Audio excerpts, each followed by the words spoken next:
अमर राजूरकरजींचा देखील या ठिकाणी प्रवेश होत आहे. अमर राजूरकरजी आपल्याला माहिती आहे नांदेडचे आहेत, माजी आमदार आहेत, विधान परिषदेचे सदस्य राहिले आहेत आणि नांदेड जिल्ह्यामध्ये एक अतिशय निष्ठावंत अशा प्रकारचे पदाधिकारी म्हणून वर्षानुवर्ष त्यांनी काम केलं आहे. त्यांचा देखील या ठिकाणी प्रवेश होतो.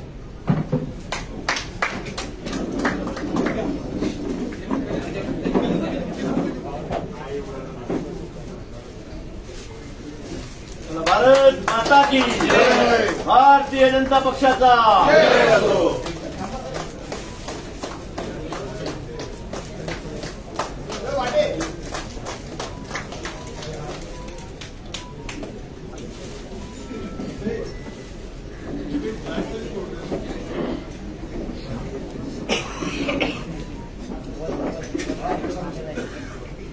सर्वप्रथम मी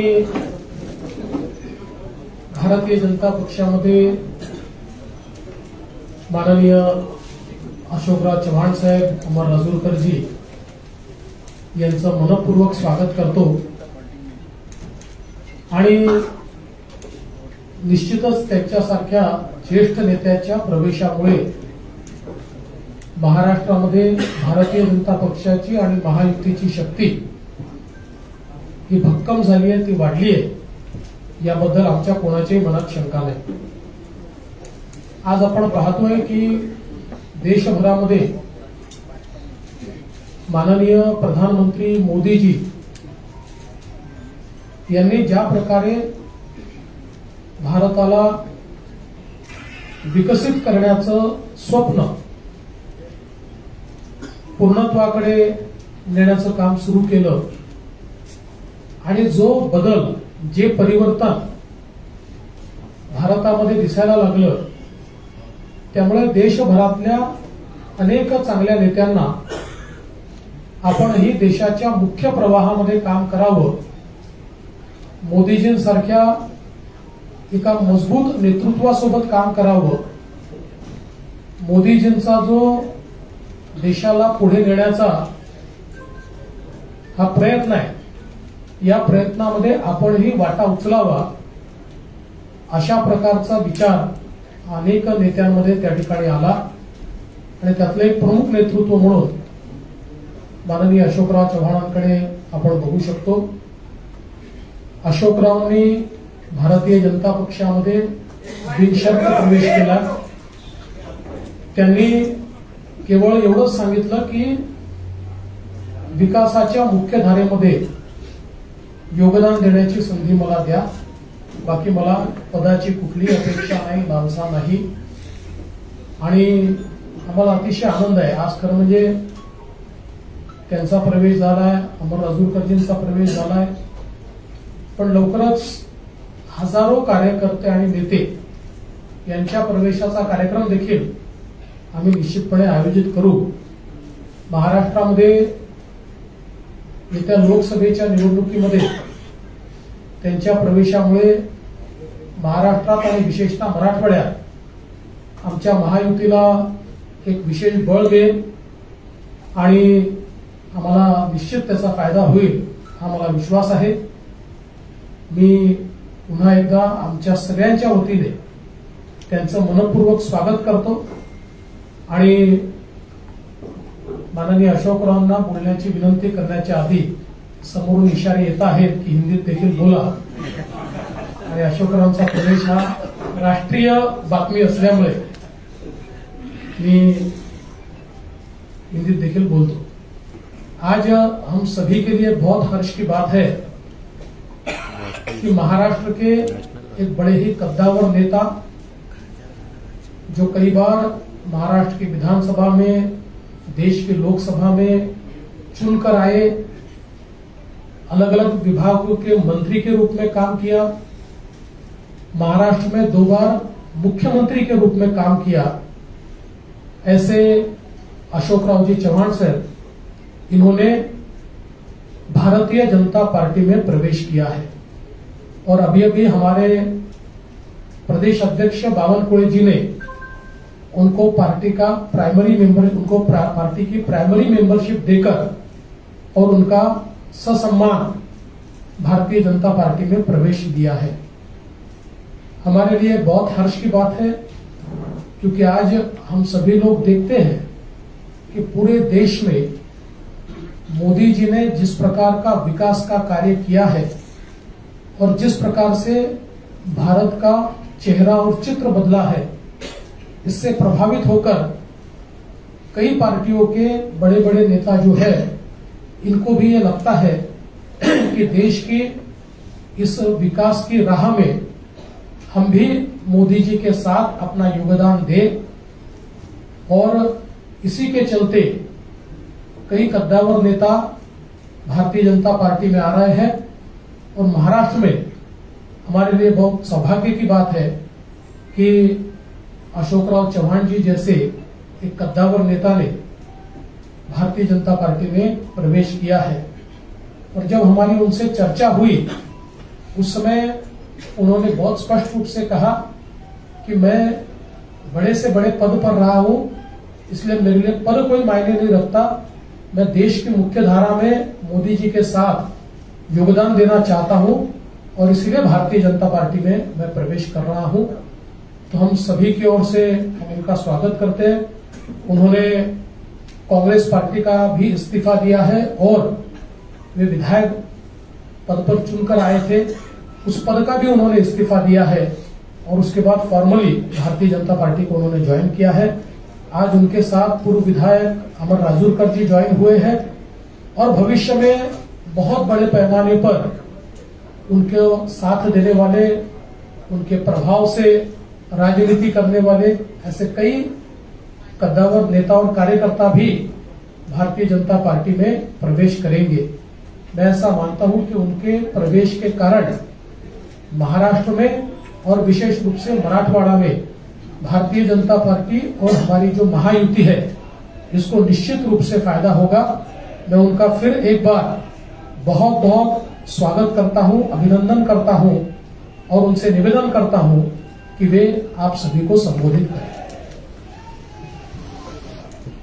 राज्य के उप मुख्यमंत्री सन्माननीय देवेंद्र फडणवीस जी, महाराष्ट्राच्या भाजपाचे अध्यक्ष श्रीमान बावनकुळे जी, मुंबई काँग्रेसचे अध्यक्ष जे सवयीचा परिणाम सोय असलेले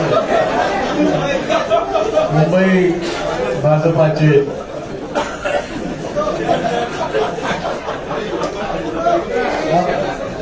पहिली प्रेस कॉन्फरन्स भाजपाच्या कार्यालयामध्ये झालेली होत आहे। थोडंसं मला एक्सक्यूज करा, आज पहिलाच दिवस आहे, कालच राजीनामा दिल्यामुळे एकदम स्विच ओव्हर थोडासा, परंतु आमचे मित्र भाजपाचे मुंबईचे अध्यक्ष आशिष शेलारजी, खासदार प्रताप पाटील, आमचे पालकमंत्री गिरीश महाजन, लातूरचे आमचे खासदारजी, त्यांनी आमचे या ठिकाणी उपस्थित असलेले अमर राजूरकरजी आणि सर्व विधान परिषदेला आमचे नेते आणि सर्व आमचे सहकारी उपस्थित पत्रकार बंधू भगिनी आणि सहकारी मित्रांनो, सर्वप्रथम मी देशाचे प्रधानमंत्री श्री नरेंद्र मोदीजी, देशाचे गृहमंत्री अमित शाह साहेब, भाजपाचे राष्ट्रीय अध्यक्ष जे.पी. नड्डाजी, त्याचबरोबर उपमुख्यमंत्री देवेंद्र फडणवीसजी, बावनकुळेजी, आशिष शेलारजी आणि भाजपाचे असंख्य नेते चाहते, ज्यांनी मनापासून मला माझ्यावर प्रेम केलं. म्हणजे आम्ही विरोधी पक्षात असताना सुद्धा, सत्तेमध्ये असताना सुद्धा महाराष्ट्राची एक वेगळी परंपरा राहिलेली आहे की एकमेकांविषयी असलेले आमचे संबंध राजकारणाच्या पलीकडे जाऊन सुद्धा आम्ही सर्वांनी एक दुसऱ्याला साथ दिलेली आहे. विकासात्मक कामासंदर्भामध्ये ही महाराष्ट्राची परंपरा राहिलेली आहे. आणि त्यामुळे मला आज माझ्या आयुष्याची नवीन सुरुवात मी करत आहे असं मी निश्चित म्हणेन. इतके वर्ष मी गेल्या 38 वर्षाचा माझा हा राजकीय प्रवास हा मी आज बदल करत आहे आणि त्यातून आज भारतीय जनता पक्षाच्या या पक्षामध्ये प्रवेश करत आहेत. प्रधानमंत्री नरेंद्र मोदी यांच्या नेतृत्वाखाली त्यांची ती स्फूर्ती घेऊन, त्यांची प्रेरणा घेऊन या देशामध्ये राज्यामध्ये चांगलं काम करता आलं पाहिजे. सकारात्मक भूमिका घेऊन पुढील वाटचाल आपला करता आली पाहिजे आणि राज्याच्या देशाच्या प्रगतीमध्ये आपला हात आपण निश्चित योगदान दिलं पाहिजे. या प्रामाणिक भूमिकेतून मी आज या ठिकाणी आज पक्षामध्ये प्रवेश करत आहे. मला निश्चित सांगितलं पाहिजे की आजवर मी राजकीय क्षेत्रामध्ये, सामाजिक क्षेत्रामध्ये काम करत असताना एक सकारात्मक दृष्टिकोन, डेव्हलपमेंटल अॅटिट्यूड घेऊनच मी नेहमी पुढे राहिलेलो आहे. देवेंद्रजी विरोधी पक्ष नेते होते, मी मुख्यमंत्री होतो, तोही कालावधी त्यांनी अनुभवलेला आहे, मी अनुभवलेला आहे. आणि डेव्हलपमेंटल कामांमध्ये नेहमी पॉझिटिव्ह भूमिका घेऊन आम्ही दुसरा साथ दिलेली आहे. आणि मलाही सुद्धा मला सांगितलं पाहिजे, विरोधी पक्षात असल्यामुळे सुद्धा कधी असं जाणवलं नाही. ठीक आहे, काही सरकारची तक्रारी होत्या, मान्य करेल, सरसकट सर्वांनाच काही समाधान असं म्हणणार नाही, परंतु न्याय जिल्ह्याला, मतदारसंघाला देण्यासंदर्भामध्ये देवेंद्रजींनी निश्चित आमच्यासाठी पॉझिटिव्ह भूमिका नेहमी घेतलेली आहे. असो, त्यामुळे जिथे मी राहिलेलो आहे त्या ठिकाणी मी भाजपवर प्रामाणिकपणे काम केलेलं आहे. आणि मी आपल्याला ग्वाही देऊ इच्छितो की भाजपामध्ये आज प्रवेश घेत असताना तीच भूमिका घेऊन प्रामाणिकपणे भाजपामध्ये काम करेन. पक्षालाही कसं ताकद मिळेल, आगामी निवडणुकीमध्ये यश जास्तीत जास्त जागेवर महाराष्ट्रामध्ये, देशात मिळेलच, महाराष्ट्रामध्ये सुद्धा कशा पद्धतीने अधिकच्या जागा या भारतीय जनता पक्षाला मिळू शकतील या बाबतीमध्ये निश्चित माझ्याकडून जो माझा अनुभव आहे, जो प्रयत्न आहे, तो निश्चित माझ्याकडून होणार आहे. हे राजकारण हे एक सेवेचं माध्यम आहे आणि मला वाटतंय की मला कोणावरही व्यक्तिगत टीका टिप्पणी कालही स्पष्ट केलेलं आहे. मला ठीक आहे, पक्ष सोडल्यानंतर अनेक सहकारी त्याच्यामध्ये काही विरोधी बोलतात, कोणी टिप्पणी करते, काही लोकांनी समर्थन केलंय, विविध ज्याला आपण म्हणू की मतभेद असू शकते. व्यक्तिगत स्वरूपाचे कुठले दोषारोप मी कोणावर केलेले नाही, करणार नाही. आजपासूनच इथे पॉझिटिव्ह कामाला लागलेलो आहे. मला बावनकुळेजींनी आताच पावती दिलेली आहे पक्ष प्रवेशाची आणि त्यांना मी पैसे देऊन सुद्धा उधार ठेवलेलं नाही. जी काही फीज आहे ती त्यांना मी पक्ष प्रवेशाची त्या ठिकाणी दिलेली आहे. आपल्याला माहिती की प्रधानमंत्र्यांनी सबका साथ सबका विकास हे ब्रीदवाक्य घेऊन या देशामध्ये अनेक महत्वपूर्ण पैलू विकासाच्या संदर्भातले देशाभरात आपण पाहतोय की मोठ्या प्रमाणावर जे इम्प्रेस आम्ही झालेलो आहोत. आम्ही म्हणजे मला सांगायला हरकत नाही, आम्ही विरोधी पक्षात असताना सुद्धा कधीही व्यक्तिगत स्वरूपाचे दोषारोप कधी केले, मी तरी कोणावर केले नाही. आणि जे चांगलं काम झालं, आमच्या काळात जे चांगलं काम झालं त्याची प्रशंसा देवेंद्र भाऊंनी वेळोवेळी केली. आम्ही सुद्धा त्यांच्या विद्यमान सरकारने जे चांगलं काम होत आहे त्याची प्रशंसा आम्ही सुद्धा केलेली आहे. कधी वेळेवर आमच्यावर टीका होते की तुम्ही फार माइल्ड आहात, तुम्ही काही टीका विरोधी पक्षावर करत नाही किंवा सत्ताधारी पक्षावर करत नाही. हेतू तो नाही आहे. महाराष्ट्राची जी परंपरा आहे, जी सभागृहामध्ये एकमेकांविषयी असलेली जी भूमिका असते विरोधी म्हणून, ती प्रामाणिकपणे विरोधात असताना केलेलीच आहे. परंतु सभागृहाच्या बाहेर मात्र व्यक्तिगत जाऊन पॉलिटिकल जाऊन महाराष्ट्राने पाहिलेलं आहे. महाराष्ट्राच्या या विधिमंडळामध्ये अनेक दिग्गज आम्ही पाहिलेले आहेत. त्या दिग्गजांचे संबंध सभागृहात जरी कटुता काही ठिकाणी आली असेल, पण सभागृहाच्या बाहेर मात्र एकमेकांविषयी आदर बाळगूनच जी भूमिका वठवायची असते, पक्ष धोरणं असतील, कामासंदर्भातल्या अपेक्षा असतील, ती सर्वांनीच राबवली म्हणून ती परंपरा महाराष्ट्रात कायम राहावी अशा प्रकारची निश्चित आम्हा सर्वांची मैत्री भूमिका निश्चित राहणार आहे. एक नवीन सुरुवात भारतीय जनता पक्षाची जी काही ध्येयधोरणं आहे त्या पद्धतीने निश्चितच काम केलं जाईल. पक्षाच्या भूमिकेतून जे आदेश पक्ष मला देईल, उपमुख्यमंत्री देवेंद्र फडणवीस सांगतील त्या पद्धतीने निश्चित आगामी काळामध्ये काम करण्याचा माझा मानस आहे. कुठलीही मागणी मी त्यांच्याकडे मी केलेली नाही. जे मला त्या ठिकाणी सांगितलं जाईल त्याप्रमाणे निश्चित मी काम करेन. माझ्या आधीच्या पक्षाचे माझ्या सहकार्याचे मी आभार मानते. या निमित्ताने इतके वर्ष आम्ही एकत्र राहिलो. ठीक आहे, हा माझा व्यक्तिगत निर्णय होता. मला कोणी जाणून सांगितलं नाही आणि मी शेवटपर्यंत लोक म्हणतात कालपर्यंत तुम्ही पक्षाकडे तिथे बसला होता, अचानक तुम्ही स्विच ओव्हर झाला. म्हणून शेवटच्या क्षणापर्यंत मी जिथं आहे ते काम मी केलेलं आहे आणि आज जेव्हा मी त्यानंतर माझी भूमिका मी या ठिकाणी स्पष्ट केली आहे. त्यामुळे मित्र बस एवढंच या निमित्ताने मला सांगायचं. मी अधिक काही त्याच्यावर आज तरी भाष्य करणार नाही. मी सुद्धा या पक्षात नवीनच आहे, त्यामुळे सगळ्याच गोष्टीवर आज काही बोलण्यापेक्षा निश्चित योग्य वेळ. मैं आज भारतीय जनता पार्टी में यहाँ पर मैंने प्रवेश किया है और मैं आभार मानना चाहूंगा देश के प्रधानमंत्री श्री नरेंद्र मोदी जी का, फिर देश के गृह सम्माननीय गृह मंत्री अमित भाई शाह जी का, राष्ट्रीय अध्यक्ष जे.पी. नड्डा जी का, देवेंद्र फडणवीस जी का, बावनकुळे जी का, आशीष शिवार जी का और सभी नेता जो मेरे साथ में बैठे हुए, मेरे नांदेड़ से आए हुए हमारे सहयोगी अमर राजूकर जो एमएलसी रह चुके हैं वो भी आए हुए हैं, उनका भी प्रवेश आज हुआ है. मैं आभार मानूंगा भारतीय जनता पक्ष के नेतृत्व की. उन्होंने मुझे आज ये मौका भारतीय जनता पार्टी में आने न्योता दिया, काम करने की यहाँ पर मुझे यहाँ पर संधि दी है, एक मौका दिया है, उसलिए मैं उनका दिल से शुक्रिया अदा करता हूँ.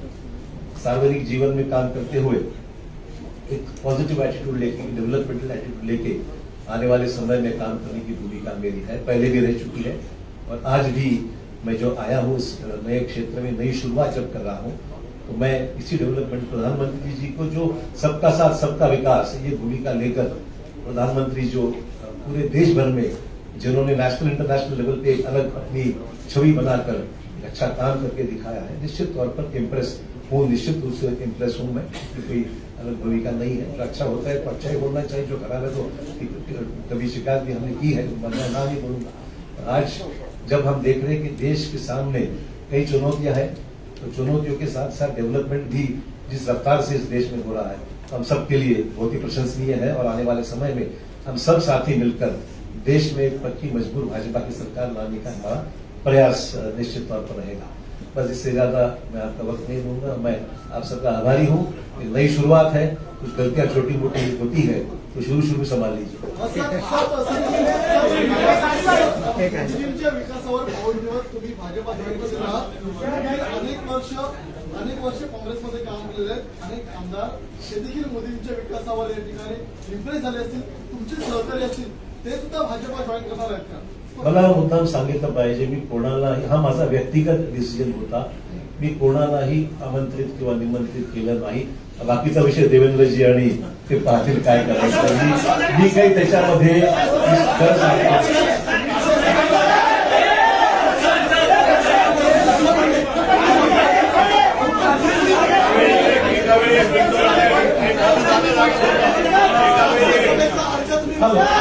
अरे शांतपणे आता तुम्ही तुमच्यापैकी कोण काय बोलताय आम्हाला काही लक्षात येत नाही. आपल्याला जर प्रश्नोत्तर करायचे असतील तर तुम्ही शिस्त पाळली तरच होईल. एका वेळी एक जण एकाने प्रश्न विचारला त्यांनी पुन्हा विचारायचा नाही.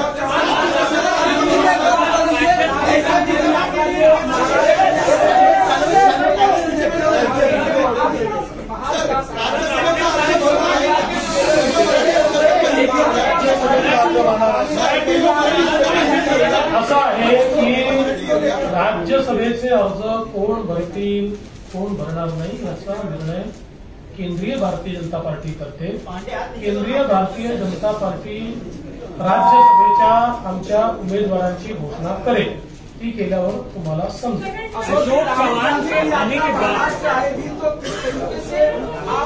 उसको देखेंगे। और खासकर महाविकास अघाड़ी लगातार कोशिश कर रही है बीजेपी को महाराष्ट्र के भीतर रोकने के लिए। जो मिशन 45 का बीजेपी ने टारगेट लिया है, उसको कैसे देखते हैं? देखिए, चुनाव जब करीब आता है तो स्वाभाविक है कि हम उनसे कोई कॉपरेशन भी तो नहीं कर सकते हैं। ये राजनीतिक जंग है, जंग में उतरने के बाद सब जायज है, वो कोशिश करेंगे, हम भी कोशिश करेंगे। तो मुझे लगता है इसमें कोई नई बात है। जंग शुरू है, हम भी लड़ेंगे, वो भी लड़ेंगे। आपने कहा कि आपका ये व्यक्तिगत निर्णय है, आपने आपके तक अच्छे से काम किया है, लेकिन ऐसे बहुत से लोग हैं जो चाहते हैं कि विकास के राह पर आगे जाए, मोदी जी के साथ बढ़ाए, मेन स्ट्रीम में आए। क्या ऐसे लोग को आप कहना चाहेंगे कि भाई देखिए, पहला ही दिन है, मेरे ऊपर गुगली इतनी मत डालिए आप। मैं इतना ही कहना चाहूंगा, ये काम जो है प्रदेश अध्यक्ष जी बावन कुड़े जी बहुत जोर से कर रहे हैं और देवेंद्र जी का भी उनको साथ है। उनमें कभी उनको जरूरत पड़ी तो मैं उनको कुछ गाइड कर सकता हूँ।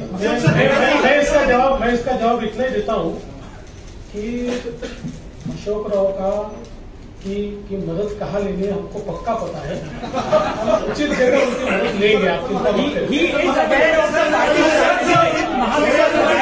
So, will you be taking some insights from Mr. Chavan regarding the strategies being made in Mahavikas Aghadi? उनका केवल महाविकास आघाड़ी नहीं, उनका एक प्रदीर्घ अनुभव रहा है। तो उनके अनुभव का, यानी पॉलिटिकल अनुभव का भी और एडमिनिस्ट्रेटिव अनुभव का भी फायदा लेंगे। आगे होता है देवेंद्र सर ने मेंशन किया, आप एक राष्ट्रीय स्तर के नेता है, एक और राष्ट्रीय नेता चल रहा है। दिल्ली के बॉर्डर पे इस वक्त एक बार फिर किसान आंदोलन आया है, उसका आरोप ये लग रहा है, किसानी का आरोप आपकी पूर्ववर्ती पार्टी कांग्रेस पर लग रहा है कि उन्होंने उत्साह है एक बार फिर चुनाव को देखते हुए। किस कॉन्टेक्स्ट में? देखिए, आरोप प्रत्यारोप तो राजनीति में होते रहते हैं। सवाल ये है कि किसानों की समस्या है देश में, उसको किस तरीके से हैंडल करना है। राष्ट्रीय स्तर पर प्रधानमंत्री सक्षम है, देश के कृषि मंत्री और अन्य मंत्रियों के साथ लेकर मैं समझता हूँ इसको हल करना चाहिए। आपको याद होगा जो किसानों के 3 कानून बना, अल्टीमेटली सरकार ने विड्रॉ किया, पब्लिक ओपिनियन जानकर वो फैसला लिया गया। तो मैं नहीं समझता प्रेस्टीज की बात। हम चाहते हैं कि देश के सभी तमाम किसानों को न्याय मिलना चाहिए, किसानों की आत्महत्या को रोक लगाने का, कम करने का प्रयास होना चाहिए। और मुझे उसमें जो हो रहा आंदोलन उसमें ध्यान निश्चित नहीं है, ऐसी कोई बात नहीं।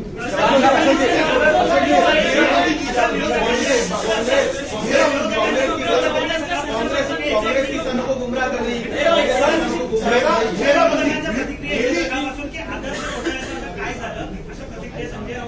हा उशीर आला प्रश्न, पहिलाच यायला पाहिजे।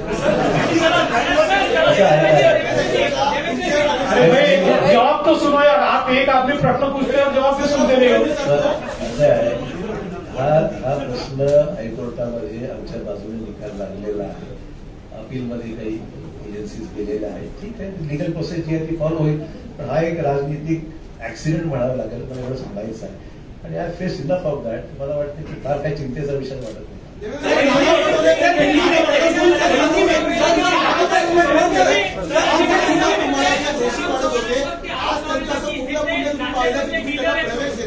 असं नाना पटोलेंनी ट्विट केलेलं आहे। नाना पटोलेने प्रवेश दिलाच होता की नाही, आम्ही राहिलेच ना आमच्याकडे ते।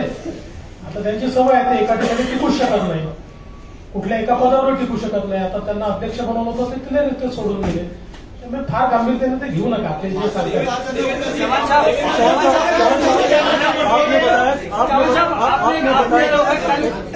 आपने एक दिन पहले तक कांग्रेस में थे, बैठक में हिस्सा लिया था, उसके बाद अगले दिन इस्तीफा दे दे, तो क्या ये रातों रात लिया गया फैसला है?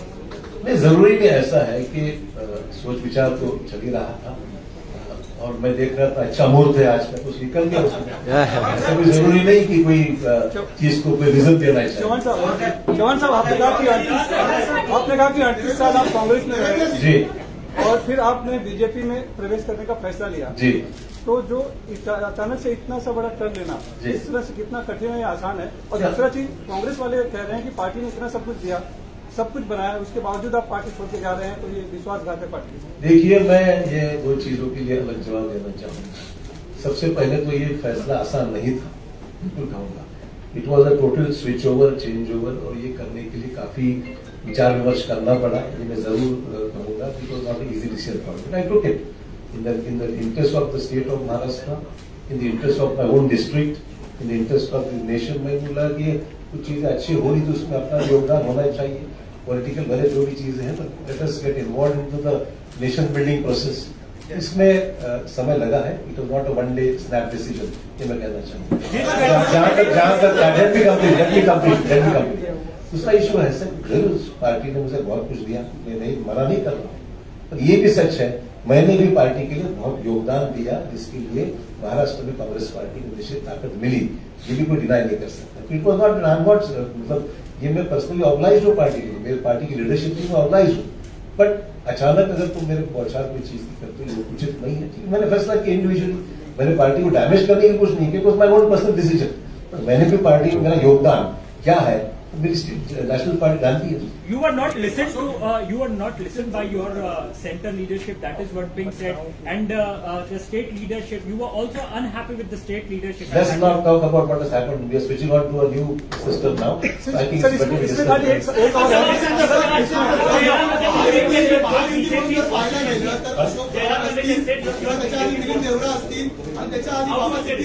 तीन मोठे नेते आहेत ज्यांच्या 2-2, 3-3 पिढ्या काँग्रेसमध्ये होत्या, त्यांना आता महायुतीमध्ये आहे, ही परंपरा राखली आहे।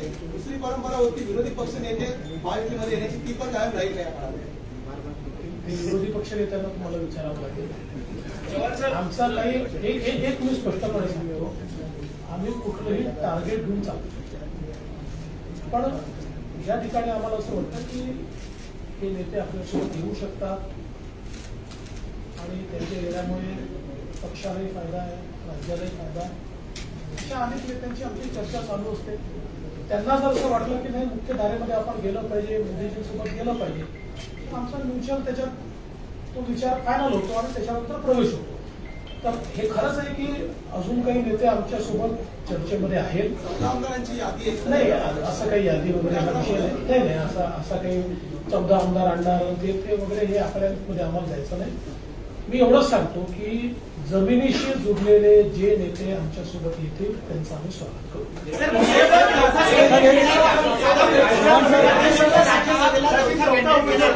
चव्हाण साहेब, त्या संदर्भात आमचे प्रदेश अध्यक्ष सगळ्यांची चर्चा करून निर्णय करतील। संजय निरूपम ने एक ट्वीट किया है, संजय निरूपम का एक ट्वीट है कि कांग्रेस में, संजय निरूपम का एक ट्वीट है कांग्रेस में एक ऐसा नेता है जिसकी वजह से परेशान होकर लोग पार्टी छोड़ के जा रहे हैं।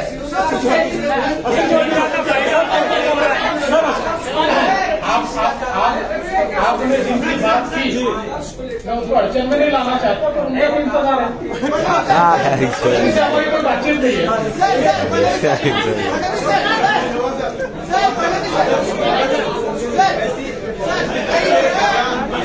Sir thank you.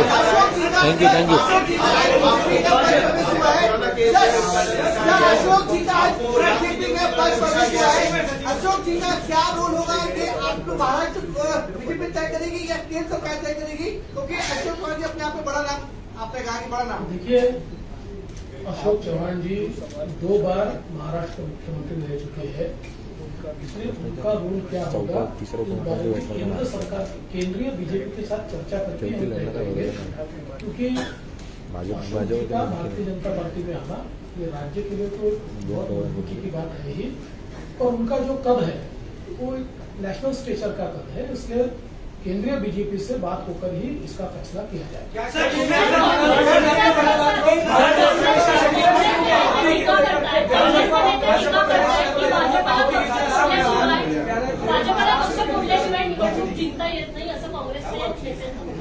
माझा त्यांच्यावर उलटा आरोप असा आहे की त्यांना त्यांचा पक्ष सांभाळता येत नाही, त्यांना त्यांच्या पक्षात नेते सांभाळता येत नाही, त्यांना त्यांच्या पक्षामध्ये मोठ बांधता येत नाही, कारण कोणाचा पायपोस कोणाच्या पायात। आज हे सगळे मोठे नेते इतके वर्षाची त्यांच्या पक्षातली कुंडल सोडून आमच्यासोबत काय येत आहे, याचं कारण आहे की आज काँग्रेसमध्ये जे वातावरण आहे, आज काँग्रेसमध्ये पार्टी कुठल्या दिशेने चालली आहे हेच कोणाला समजत नाही, आणि भारतीय जनता पार्टीला विरोध करता करता देशाच्या विकासाला आपण कधी विरोध करायला लागलो त्यांना समजत नाही। आणि मग जे नेते आहेत, सीझन नेते आहेत, ते ज्यावेळेस दृष्टिक्षेप टाकतात त्यावेळेस त्यांच्या लक्षात येतं की बाबा आपण काय करतोय, आपलं नेतृत्व काय करताय, तर त्यापेक्षा देशाच्या मुख्य धारेमध्ये आपण गेलो पाहिजे, म्हणून लोक आमच्यासोबत येतात. त्यामुळे त्यांनी पहिले आत्मचिंतन केलं पाहिजे की त्यांना घर का सांभाळता येत नाही. ज्यांनी काँग्रेस मोठी केली, ज्यांनी आपल्या सर्वस्व कार्यकर्त्यांना असे नेते का आपल्याला सांभाळता येत नाही, असं आत्मचिंतन त्यांनी केलं.